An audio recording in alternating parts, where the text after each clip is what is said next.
Hey everybody, it's Steve at Short Shift Garage.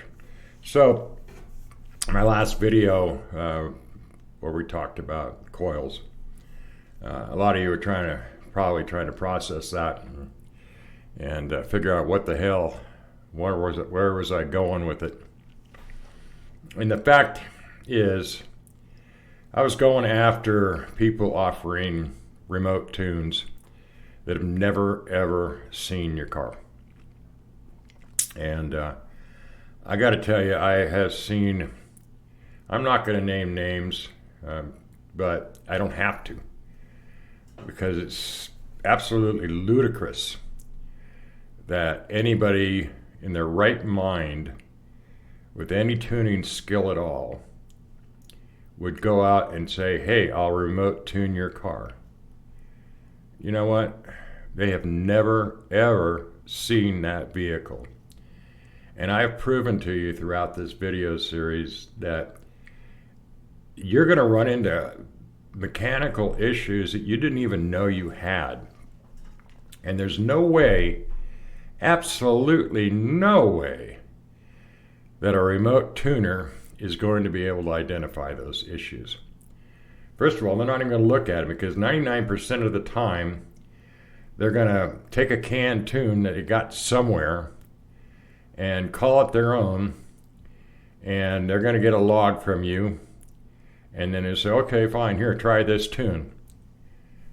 It's a canned frickin' tune, and it's expected to work on your engine, and it's not going to work. I mean, yeah, okay, so there will be some functionality to it. You may even feel something from it, but the odds that it's going to be a good tune are really bad.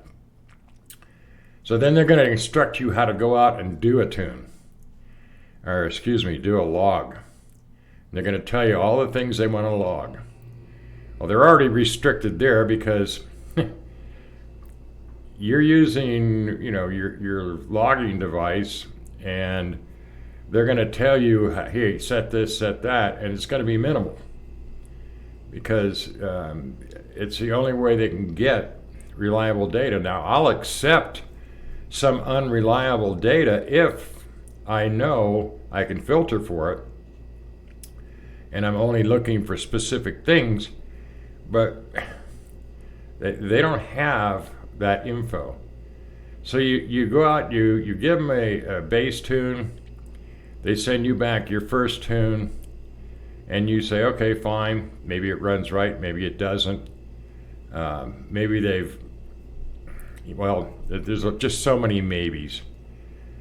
So then you get that one done, and they ask for a log file, and they say, just drive it around, and then do a couple of wide open throttle pulls. That's like the stupidest fucking thing you can do. And I can't tell you how many times I've heard that. So then you give them your log file, and they take that back and they make adjustments to it. And then maybe 1-2 weeks later, they send you back a tune file, and you put that in, and then they tell you, be real careful with it for the first 20 minutes of driving.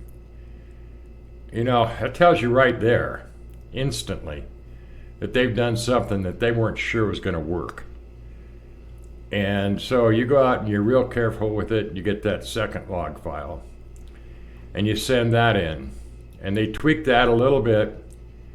But did you drive the car exactly the same as you did the first time? The odds are I'm just going to say it, the odds are 100% that you didn't. There's no frickin' way. You're not trained in steady state driving. And it's hard for a tuner to do that, even if he's got the car. So you take that steady state stuff and you filter all the other garbage out. You probably got a minute of log that's usable. And you send that back to them, and they come out, here's your final tune. Go ahead and put this in. We'll see you later. Bye. Your $500 limit has been reached, and you're done, and they don't call you back. You lost communications. They won't respond to your emails, and Now you got a fucked up tune in your car, and you probably cost you $500. You know, people that do this crap are just preying on you, and that's why I put this whole series together in the first place. You know, it's a sad state of affairs when you think of the tuning world and where it is today. There's a couple of tuning schools out there, but until you get hands-on, none of that shit makes any sense at all. So I put this whole thing together for you guys, and in the hopes that you'll start to understand when people are bullshitting you and when they're telling you the truth. The whole thing behind the coil video was to show you how fast stuff happens and how fast a mistake can ruin your engine. I mean, that's it. I mean, when things are happening in microseconds, you can't make a big mistake. Okay, maybe you can get by with a little one. But, you know, this trial and error crap and canned tunes, it just disgusts me. So, I'm going to, you know, I'm going to wrap this up at this point, because we've talked about everything you need to know. You know, when you start making changes to your vehicle, you guys now know that if you put a bigger cam in it, you have to do a lot of things. And you also have to try to grasp what Dodge, Stellantis, FCA, whatever you want to call them, what their engineers were thinking when they put this tune together. And you have to try to get inside their heads. That's the best you can do, because you can't get access to the algorithmic logic. We discussed that before. And unless you have access to that, you don't know every little thing that's going to change when you start changing things. Now, you know, one thing is for certain. If you start tuning a stock engine, you're only going to be tuning the environmental issues out of it. Now, you can't control the environment. Mother Nature's going to change that when she wants to. So, if you have a stock 6'4", 5'7", 6'2", leave it stock. If you make mechanical changes to the vehicle, and we're talking camshafts, headers, and not necessarily headers by themselves either. Sometimes you don't need to make a change. But let's just say that headers, if you go catless on headers, or high flow cats, that's one of the other options, you could gain some performance if you tune. If you have a camshaft, you have to tune. Okay. If you put a big camshaft with a big lumpy bottom end on it, you know, a real narrow lobe separation to where you're getting overlap, you have to tune not just the engine, but you have to tune the transmission. Yeah, you know, people say, well, I'm just going to put a bigger torque converter in it. What the hell? Are you not going to tune the transmission to accept that new torque converter? Of course you are. Now, I don't teach transmission tuning because the A8 is one of the most complex transmissions there is. But by itself, it doesn't need a lot. Yes, if you change the torque converter, you're going to have to change a few things in the transmission. That's as far as I go. I don't mess with anything else. Now, people say, oh, you can do this, you can change shift points. No, not on an A8. A NAG 1, yeah, you can play with it. But, so, anyway, what I'm trying to get through your heads at this point is that be careful. Be very careful when you're tuning. You know, you can. There's three things that happen when you tune a car.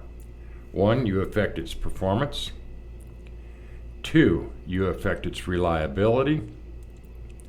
And three, and this is a big one, you affect its ability to adapt. So,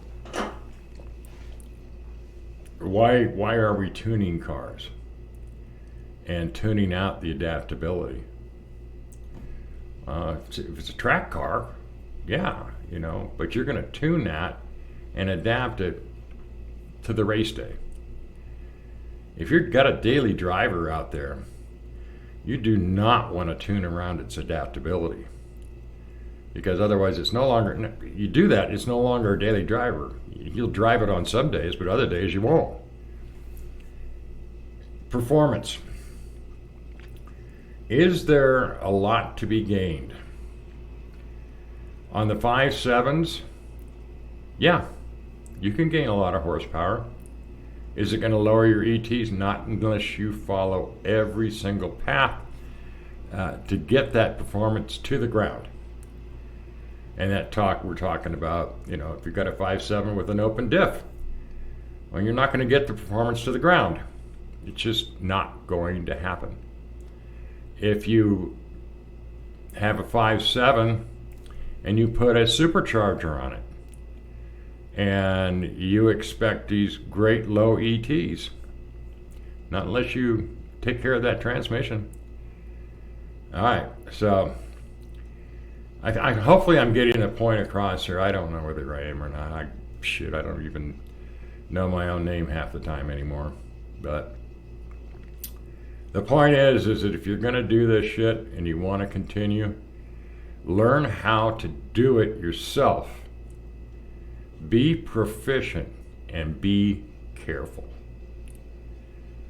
Okay, so to all those of you out there that are remote tuners, sorry if this hurt your feelings, but you've been ripping people off, and you know it. So if I was you, I'd take some of that money you made and donate it to charity and just hope God forgives you. Okay. That's enough. It's not a rant. It's fact. Learn how to tune, guys. Figure the rest of this stuff out on your own. It is rocket science. I'm going to put it in that class. Because whenever you're trying to figure out what somebody else did, and now we're talking Dodge engineers, if you're trying to figure out what they did and things aren't working the way that you expect them to, then you haven't figured it out. Okay? You got to try and try and try and try. So, all right, everybody, y'all take care. You have a good one. This is Steve. I'm out. Bye.